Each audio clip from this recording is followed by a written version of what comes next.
Good afternoon, and thank you for joining us. It's a new year, and that means new provincial property assessments. So, what does this mean for homeowners in BC?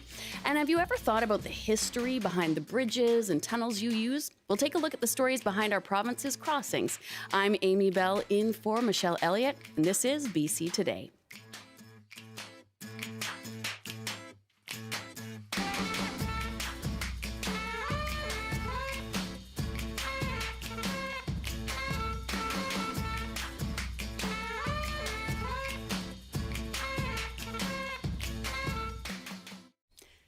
Thank you for joining us on CBC Radio 1 and live streaming on CBC Gem, cbc.ca/BC, and on the CBC Vancouver YouTube page. Well, yes, it is a new year, and among other things, that means it's time for the 2024 provincial property assessments. Now, were you surprised by your provincial assessment? And what do you think of the provincial homeowners grant? These are two things we'll be talking about in this first half hour. You can call us at 1-800-825-5950, 604-669-3733, star or pound 690 on your cell phone. You can always email bctoday@cbc.ca. And of course, the thing to note overall for this year's assessment is that, well, not too much has changed. And that's unlike in past years, which often saw double-digit increases in property values. In 2023, BC home values rose an average of 12%. And way back in 2002, some communities like Langley, Chilliwack, and Abbotsford had assessments that were a whopping 35% higher on average. But that is not what's happening in 2024. Here to break down what this means is our municipal affairs reporter, Justin McElroy. Hi, Justin. Hi, Amy. Happy New Year. Happy New Year to you, too.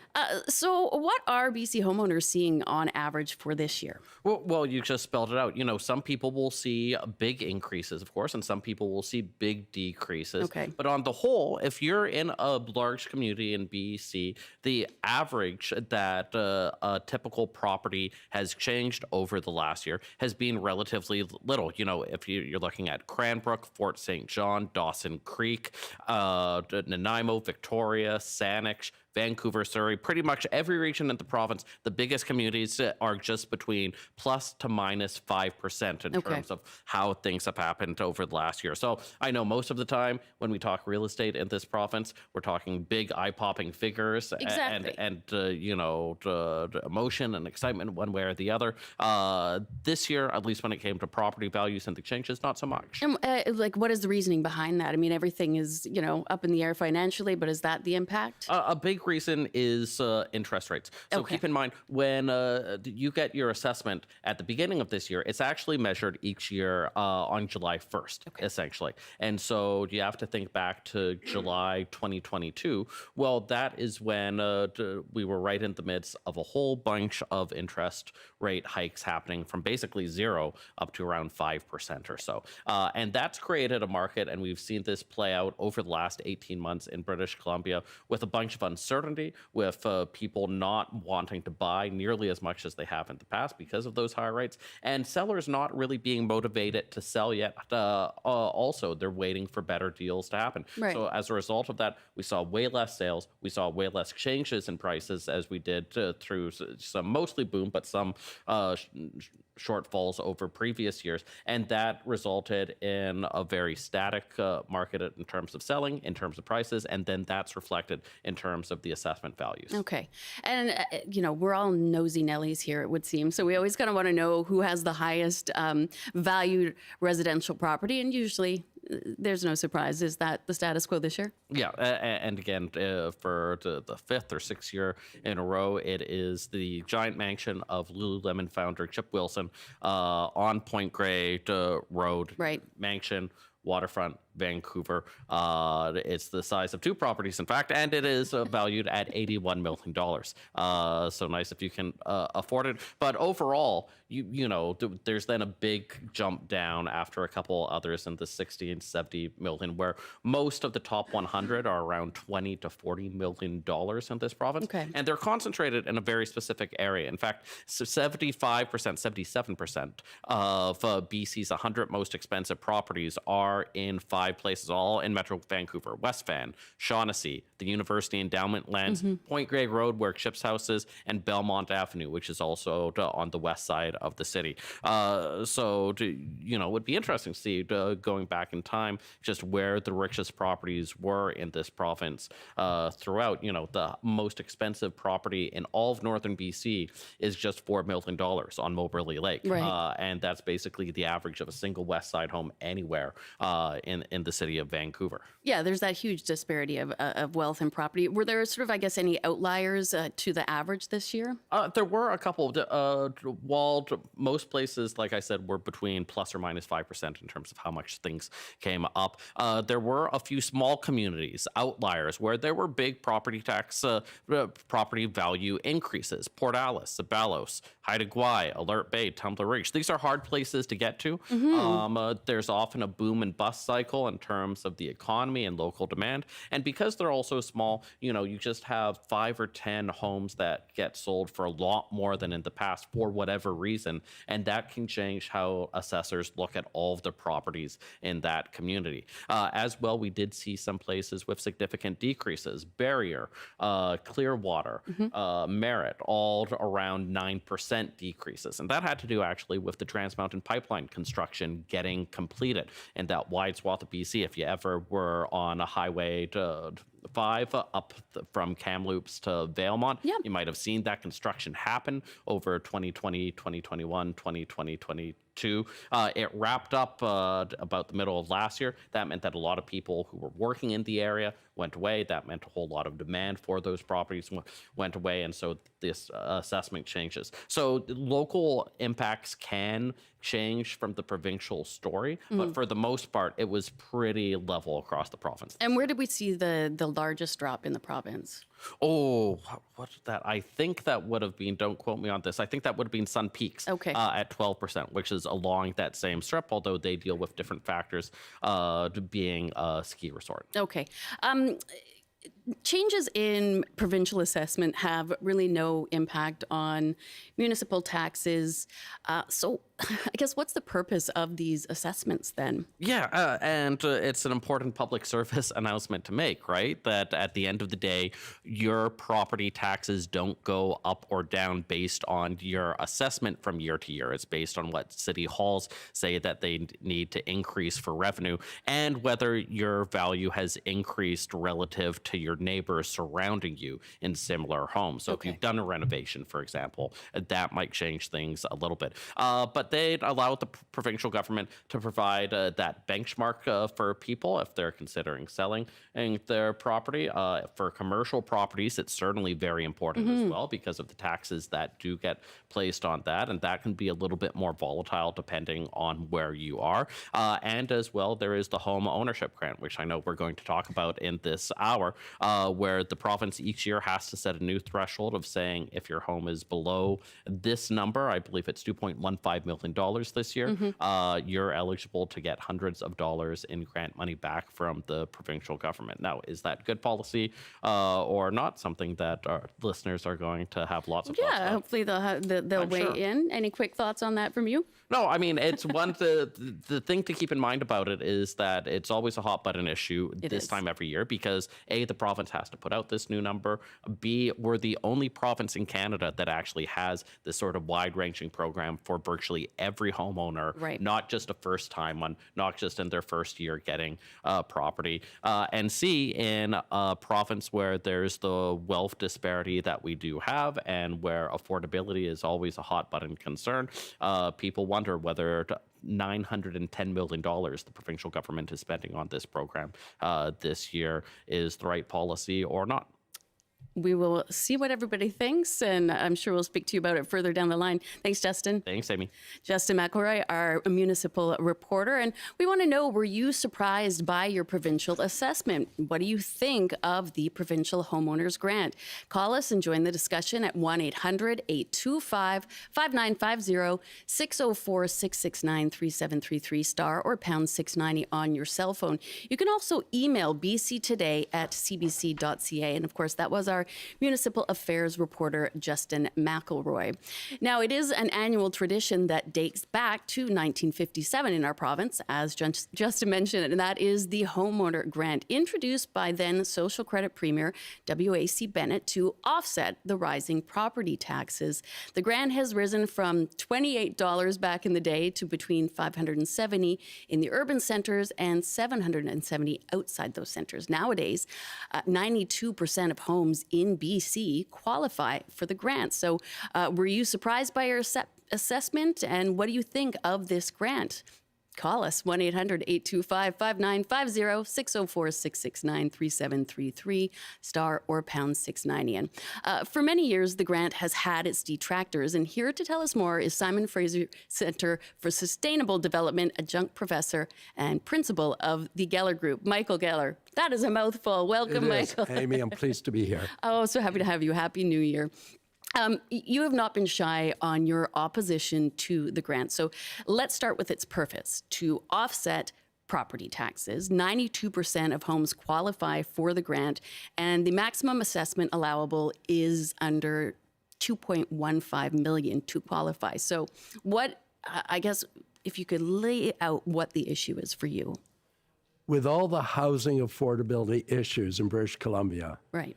homelessness, people struggling to rent, to my mind, giving people a grant when oftentimes they're mortgage free, they may even live in the nicest house in town, to give them a grant just doesn't make any sense. Right, okay. And so my suggestion is either the grant should be completely rethought or it should be abolished. Okay, and it has not been rethought for quite some time, so perhaps it could do a redo. I am just going to hop onto a call real quick from Blair in Smithers. Hi, Blair. Thanks so much for calling in. Good afternoon. And how are you feeling about the assessments or the property taxes? Well, first off, I was just going to say that because we're up north here, I went this today and I've yet to receive mine in the mail. And Okay. I haven't looked online. But I was just going to touch briefly on, for those through personal experience I've had with BC assessment in the past, both a positive and recently a negative experience about what happens actually when you do disagree with them and you go to appeal your decision. And it's a lot more complex than most people understand. There's several stages where at first you go to what's called the review panel, and usually it used to be in person, now it's over the phone. And you state your case, you provide your information, and if they can make a decision, they will. In my case, it was... Oh, Blair, are you there?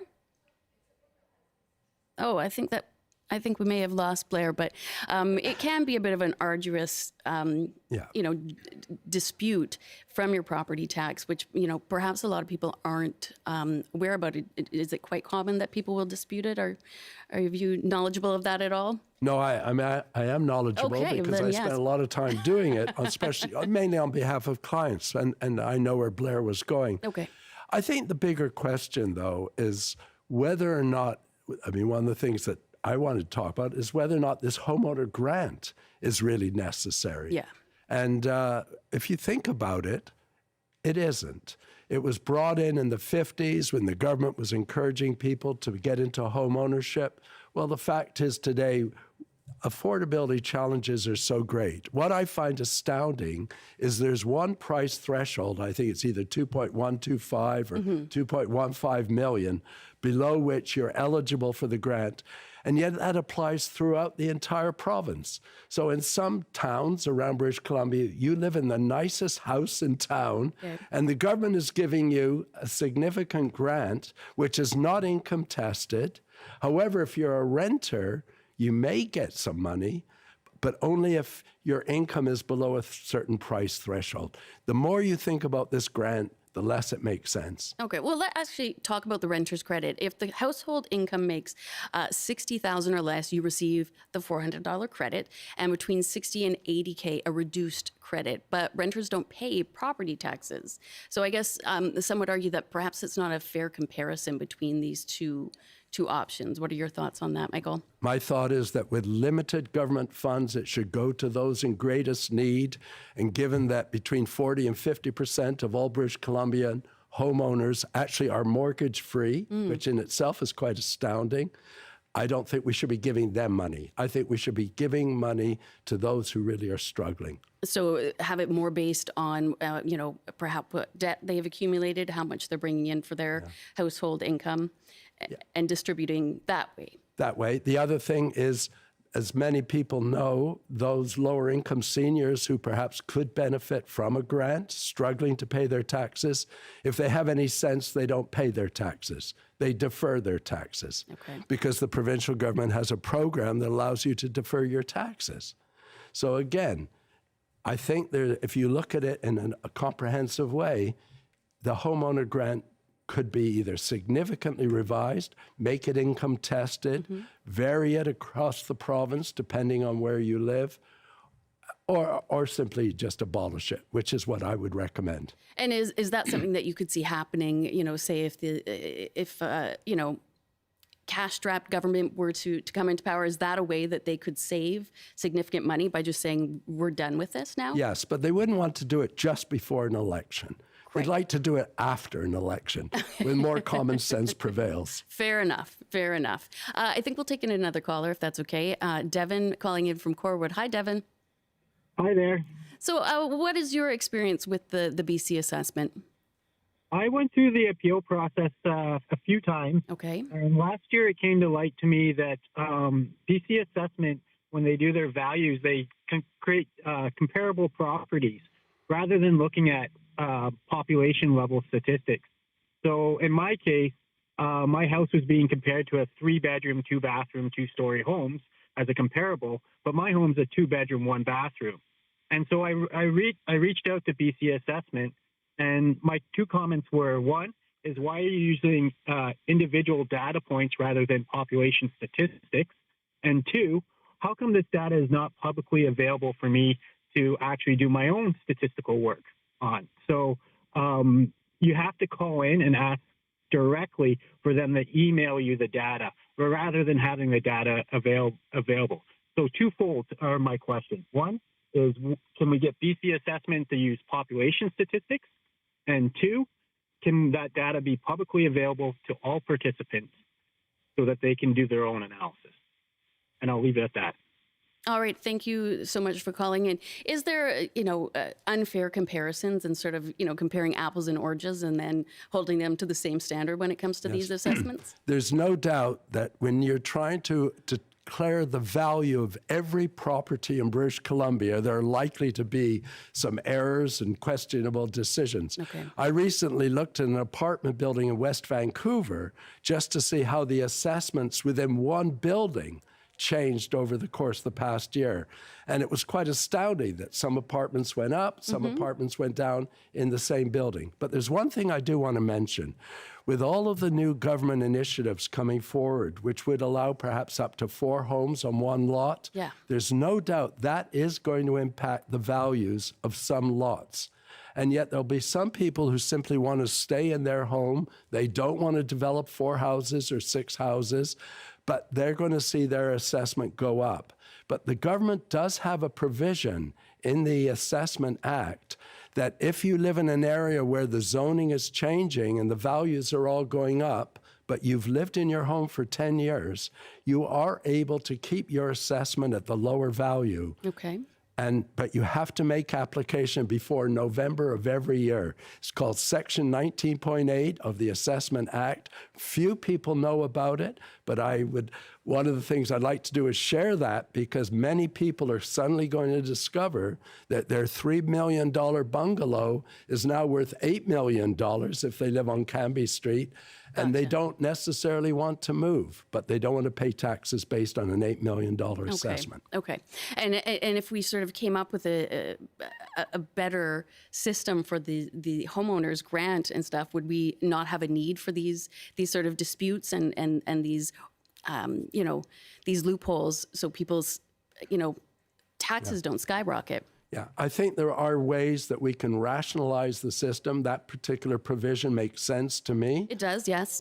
But I also think there are other things that we can do to sort of just rethink aspects of the homeowner grant program and the BC assessment, because, you know, we haven't even talked about all the little shops along the high streets that are disappearing, Amy, that we want to keep. And that's very often due to the whole BC assessment system as it relates to commercial property. Yeah, and I guess as we're seeing many areas looking at rezoning as a way to help ease the housing crunch, this will be issues that come up more and more. Well, we'll head to another caller, Anton on Bowen Island. Hi.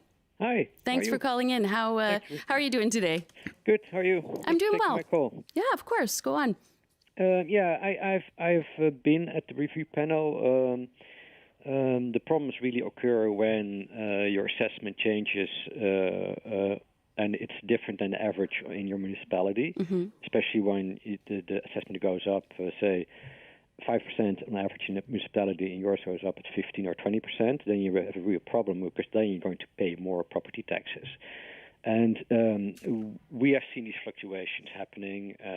The assumption is of the Act is that you would benefit because your property would gain in value, so therefore when you sell you get more money. But our house is not on the market, and all these people's houses are not on the market. They want to live in their houses.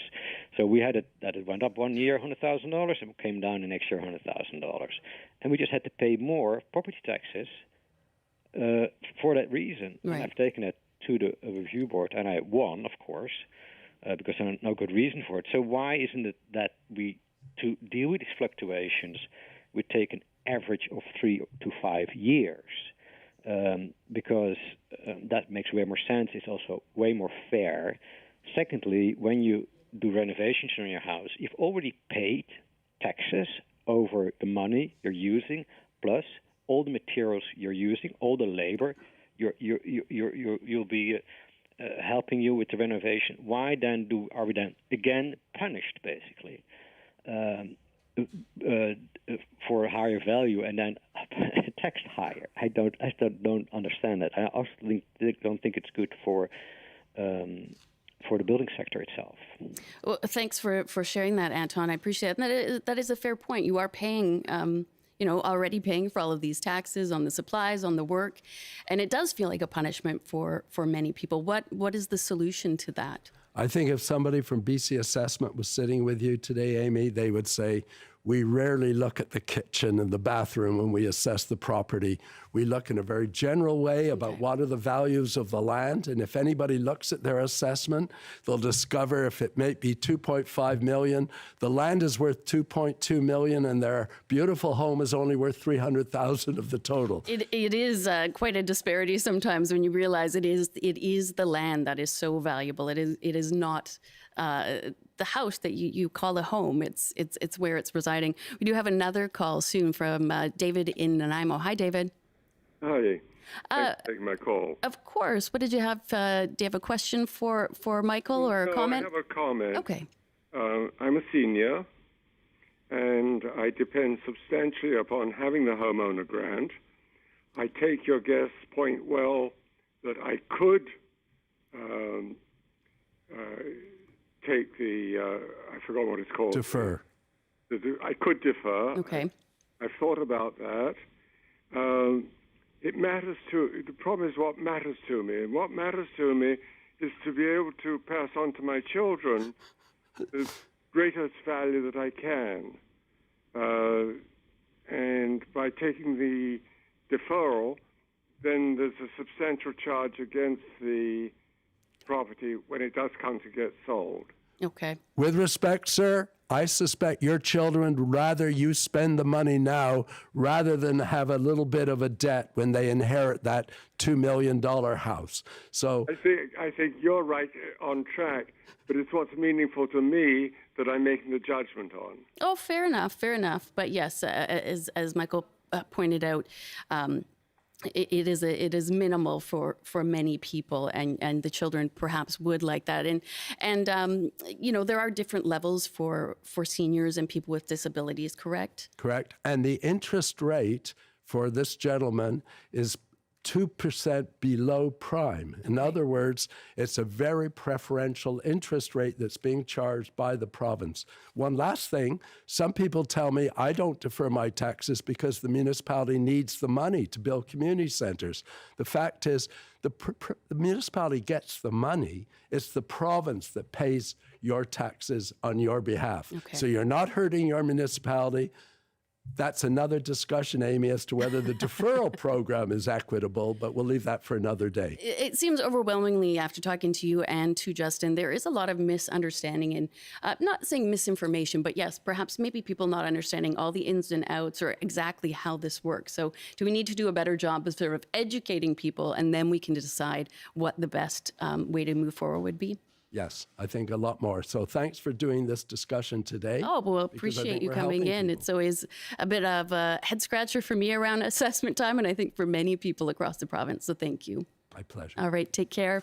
Mako Geller is the principal of the Geller Group and an adjunct professor with the Simon Fraser University Centre for Sustainable Development.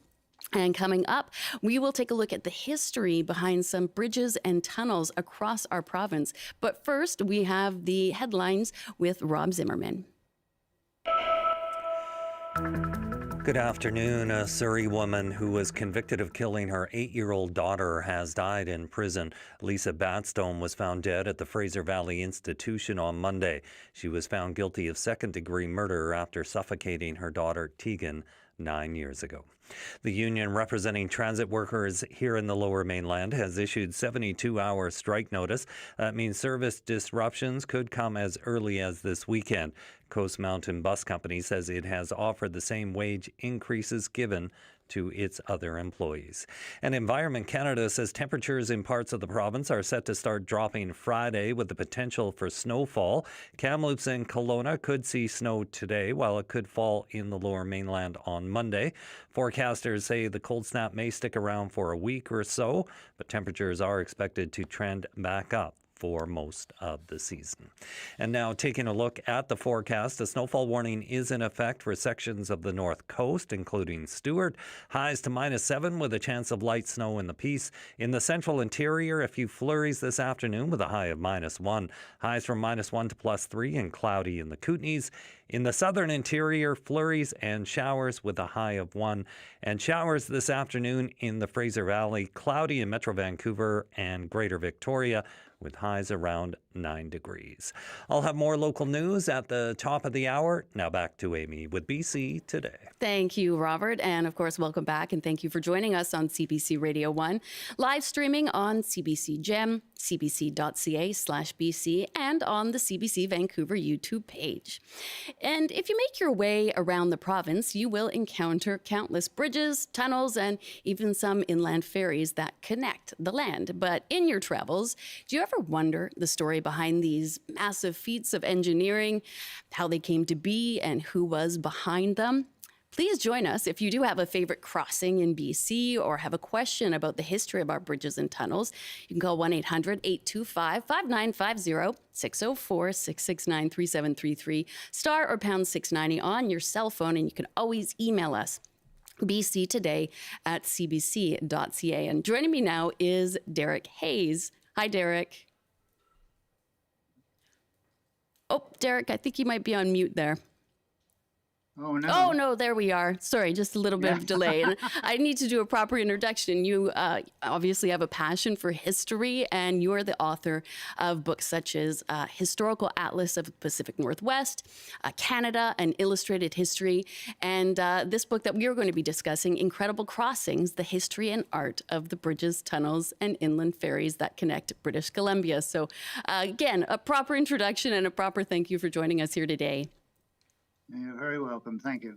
Thank you for inviting me. This is a fascinating look at the history behind what is quite often overlooked in our province, but has had a big role in shaping it. That's sort of the infrastructure and transportation. How did this particular book come to be? Well, it was a COVID project. Actually. Okay. I'm usually trotting around some of the world, at any rate, trying to collect information for books. And of course, you know what happened in 2020. We couldn't go anywhere. So, and after a few months, we were allowed to go, like within BC. So, so I decided to investigate something that's always interested me: the bridges of British Columbia, which is something I've been taking photos of for many, many years because I'm fascinated by their sort of geometrical lines and that sort of thing. So they tend to make quite good photos. So this book is actually the history and art of photos in a sense. So it's that's how it began. And then I spent a couple of years doing it, and that's I put it together, the old photos that I had, and there we go. The photography is incredible, and as you said, it's this architecture and this art, and they're monumental. They're fascinating to see, and to think that they were built, so long ago for so many of them. What do you think would be maybe something most people would be surprised to find out about, sort of across our province, these networks of crossings?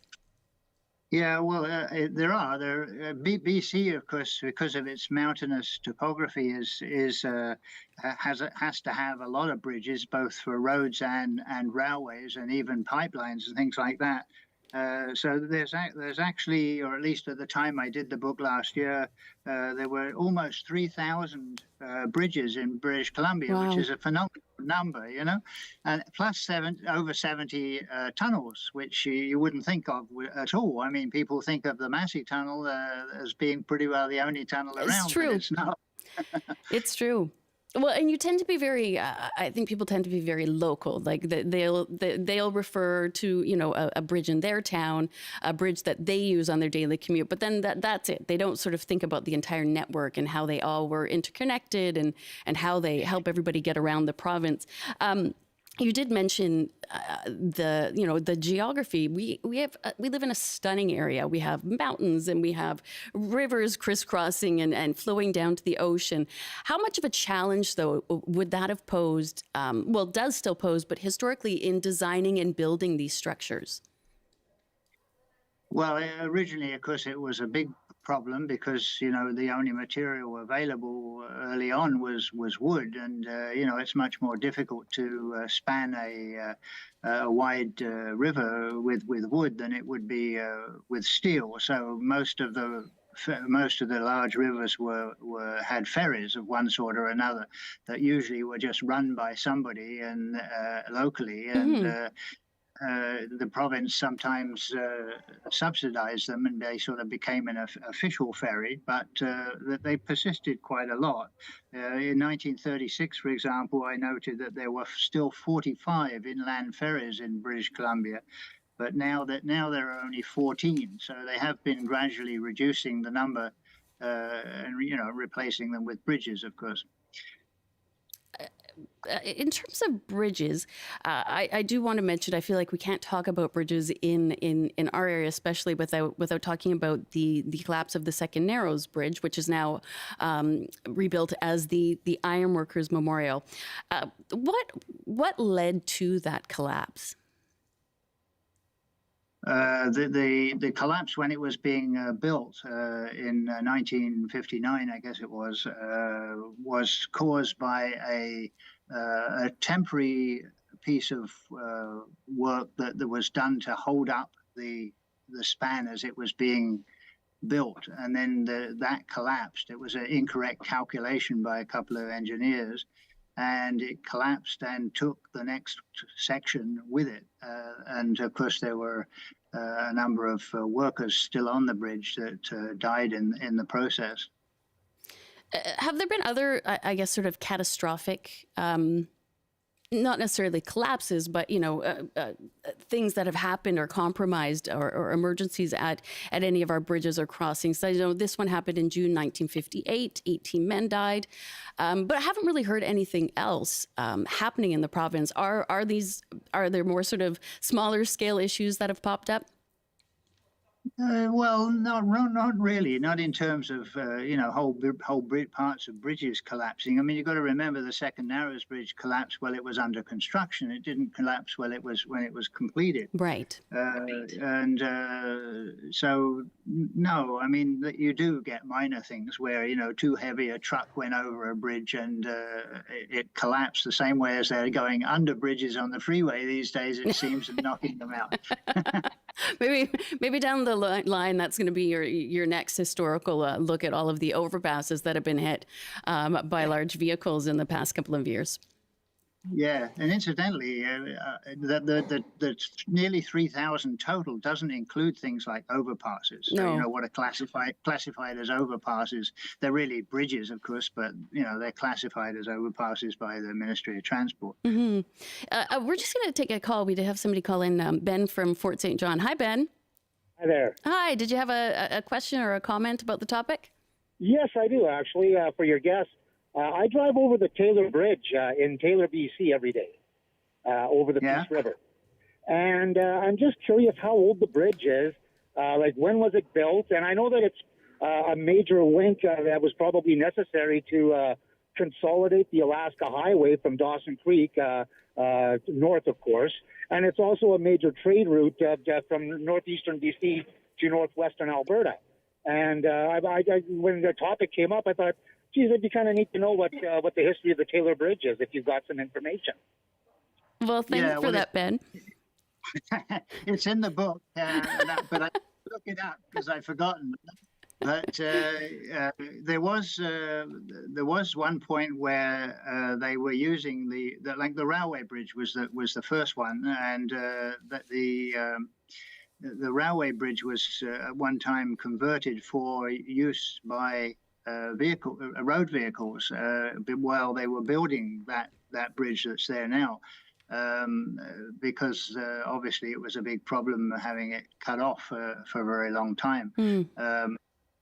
But the railway bridge is downstream a bit, and so they required a section of new road to be built and everything else. So it's a bit of a performance, to put it mildly.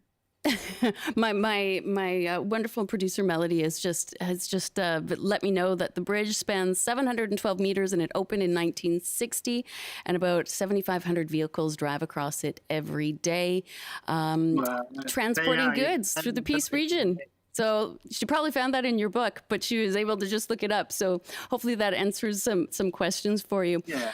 In terms of crossings and sort of building these infrastructures, did the railway companies have a big role in this? I would think especially earlier in the province when that was predominantly how we moved goods around from one side of the province to the other. Yeah, they were the first people to build substantial bridges for sure, because a steam locomotive and its train were very, very heavy, and so they needed to do some pretty good engineering in order to carry a train across a river, a wide river, like for example, the Pitt River was one of the early ones on the CPR route, the Canadian Pacific route, into what is now the Coquitlam rail yard. Right. And that was replaced pretty quickly, actually within 5 years, by a steel bridge once they got around it. I mean, initially they just wanted to make sure they could connect things. So they had a transcontinental line, or at least a line from the east, so they could start earning revenue. And that was the critical thing. And then when they started earning revenue, they started replacing bridges in order to make them last longer and be easier maintenance and cheaper maintenance. Okay. And not burn down. I mean, the bridges used to burn down quite frequently, as Forest did around the line, because of the steam engines of that time had a nasty tendency to throw out red hot embers and things. that was obviously a problem if you got wood all around you. You know, that was one of the questions that I did want to ask you. The when you have these aging wooden structures, I would think the amount of destruction by fire would be quite catastrophic at times.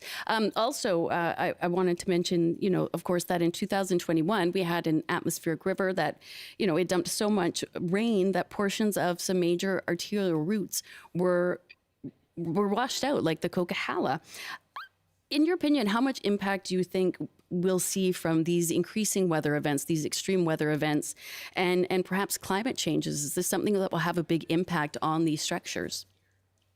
Yeah, sure. I mean, the bridges that they're building now on the Coquihalla, for example, to replace the ones that were washed out or that did replace them, I mean, they're much more resilient to heavy river flows, for sure. Okay. The problem is it's not like if you look at the photos of the bridges on the Coquihalla that collapsed, it's generally not the bridge itself that was at fault, but the foundations underneath, right? So the river ended up sort of scouring making the river wider in effect, and undermining the footings of the bridge, and that's what caused them to collapse. But there's several of the photos show that whole sections of bridge came down, but they didn't break up in and of themselves. No, that's true. That is a very fair point. It was just that the geography changed so dramatically that they were resting on.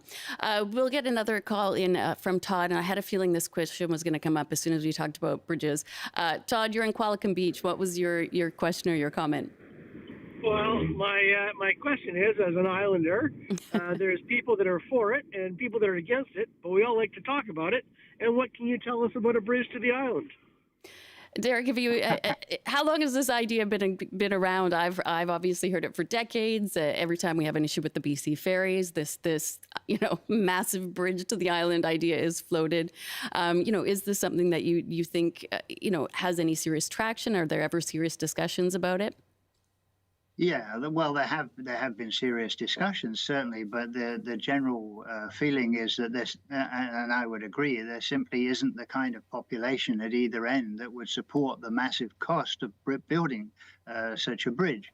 There was a proposal by a cabinet minister, Pat McGeer, in what would have been the 70s, I guess, 80s. For a bridge, and he had engineering done, and there's a model of the bridge, which there's a photo in my book, and it involved, some above surface and then going underground and making a tunnel for some of it. But the Strait of Georgia is pretty, it can get pretty wild and woolly, so you have to build it pretty strongly, and it's also quite a long distance, however, even the shortest distance.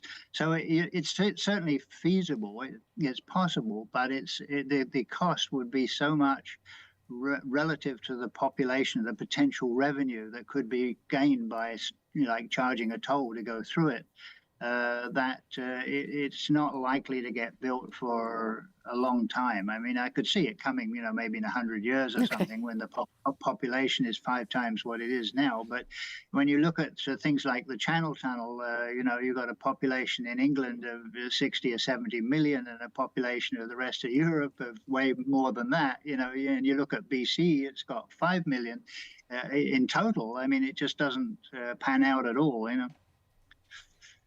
We'll just have to deal with the BC ferries for a little bit longer, I suspect. Thank you so much for calling in and bringing that up, Todd. We also have another call from Ken in Courtney. Hi, Ken. How are you? I'm good. How are you doing? I'm doing well. And I understand unfortunately, you have a very sad connection to a couple of local bridges. Yes, my father was killed in the Dease Island Tunnel, and I have an uncle that was a bridgeman as well that was killed on the Patella Bridge. I'm so sorry, Ken. Yeah, thank you. I was just wondering, is there information on the book about those incidents? I know there's widely, and not to take away from the the Second Narrows Bridge, but no, of course not. It's hard to find any information on those incidents. Derek, had you heard of these incidents, or is this something that, quite often there are workplace accidents, but just not on the scale? Yeah, I mean, unfortunately, there's people die on the roads all the time, and that's a road accident. It just happened to occur in a tunnel on a bridge, but it's still on a road. And sorry to interrupt, but I believe both of his relatives were killed during helping with the construction of both of these crossings. Oh, well, okay, yeah, no, I didn't, I haven't heard of that, right. But that again, you start building these rather massive structures, they are dangerous. There's no question about that, and they take lots of safety precautions these days, at any rate, but they don't always work. That's I guess applies to any large industrial workplace. And just the human cost to build such incredible structures, there are the dangers to it. I just want to read you an email we received from Rebecca, and she writes, speaking of cool historical bridges in BC, a favorite of mine is Alexandra Bridge near Hope. It is a beautiful spot and feels full of fascinating history. We went and filmed a little amateur horror movie there with my sister-in-law when she was studying film, and it was the perfect setting.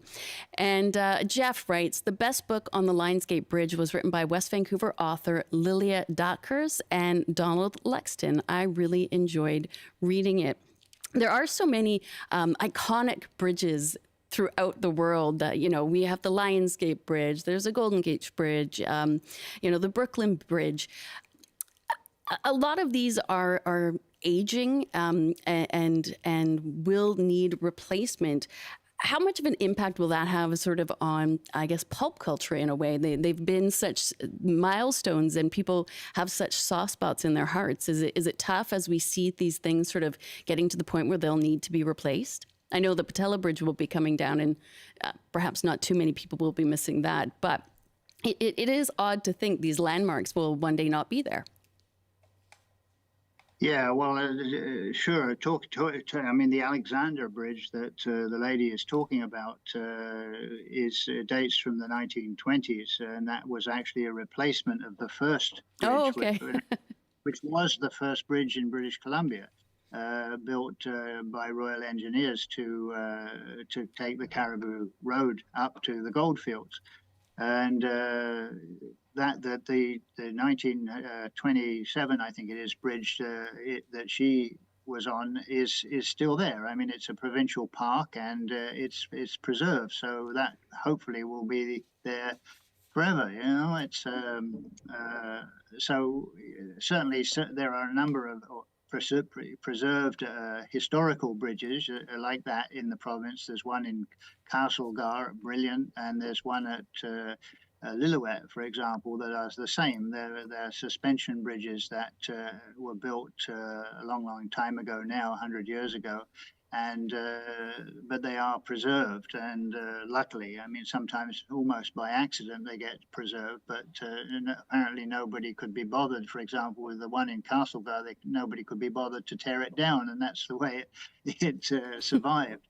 But the bridges themselves, yeah, I mean, look at the Port Mann Bridge. That was replaced in 2012, and then they deconstructed, as they put it, rather than sort of blow it up. The old bridge, which I thought was a hell of a shame. I mean, I know why they did it is because it would have cost a lot of money to maintain and keep it safe. But I always felt that should have been kept as a cycle, a pedestrian bridge or whatever, because it only dated from 1964, which is far newer. I was going to say it wasn't that old. It was. I think a lot of people were quite surprised by that. We do have another call. I'd love to bring in Doug up in Salmon Honor. Hi, Doug. Good afternoon. Happy New Year. Happy New Year to you. Do you have a question or a comment? Well, I just wanted to share a couple of things. Sure. So, the big Dry Gulch Bridge on the Coquihalla. Yeah. And then there's that big new bridge just outside of Golden. Okay. It's slightly curved. My father-in-law was one of the people who helped build those two bridges. Oh, very exciting. So kind of a bit of trivia. with that. And then this is neither bridge or tunnel related, but our license plates on our cars. Mm-hmm. There's the 3 series of BC Parks license plates. So there's a yellow one, a yellowy mountain scene, and then a pink and blue mountain scene, and a green one with the white spirit bear. Mm-hmm. Well, 2 of those are actually two of those pictures are actually taken by someone who grew up here in Salmon Arm, and his name's John E. Marriott. Oh, I didn't know that. He's one of Canada's top wildlife photographers. Well, that's very cool that you have that connection up there. Thanks for letting us know. Take care, Doug. We also have one more call from Eric in Lytton. You have a question for Derek, I believe. Yes, I wonder, in his book, does he have anything about the twin railroad bridges south of Lytton? Where the railroad bridges south of Lytton? Yeah, the bridges across the Fraser, they're interesting. Like just south of Lytton, there's 2 bridges right next to each other because the Canadian Pacific had taken across the river at that point to take advantage of slightly easier building conditions on that side, on the other side. And then when the CN, or as it was, the predecessor of the CDN, came to build, they were forced to cross the river to the other side at the same time because there was only room for 1 railway on each side of the river. I mean, the engineering down the Fraser Canyon is pretty amazing wherever you look at it, whether it's bridges or just running along the side of the canyon. Yeah, correct. Yeah, and back in early 1900s or late 1800s when they built it, a lot of people lost their lives trying to outrun the train across those bridges. Yeah. Yeah, that's right. I mean, these days they put in little sort of insets that workers can get into if a train is coming, but they didn't used to bother about workers' health or well-being in those days. That's for sure. All right. Yeah, correct. Okay, thank you. Thank you. Take care and Happy New Year. And we do have one final call, a quick one from Brock with a very unique fact. Hi, Brock. Hey, how's it going? I'm doing well. So what's your special connection to the Cambie Street Bridge? Well, apparently, as my mother tells the story, she was the first person to drive across. She sort of didn't know if the bridge was open or not, and it just happened they started letting people through right when she was coming up to it. And it was while she was pregnant with me. So I guess technically I was the first person to cross the bridge. I love that. Well, congratulations. I think you got a lot of people beat with that one. Thank you so much. and Derek, thank you so much. I find this so fascinating. And, you can cross a bridge 100 times and not even really look at it. And when you do, they are incredible, yes, works of art, of architecture. And I love that this book showcases this so much. So thank you for being with us today. Thank you, Amy. Take care. Derek Hayes, author and historian. And that is our show for today. My thank you to everyone who called in and joined the discussion. You can always email us, bctoday@cbc.ca, and listen on the CBC Listen app. I'm Amy Bell, in for Michelle Elliott. Thank you for listening and watching.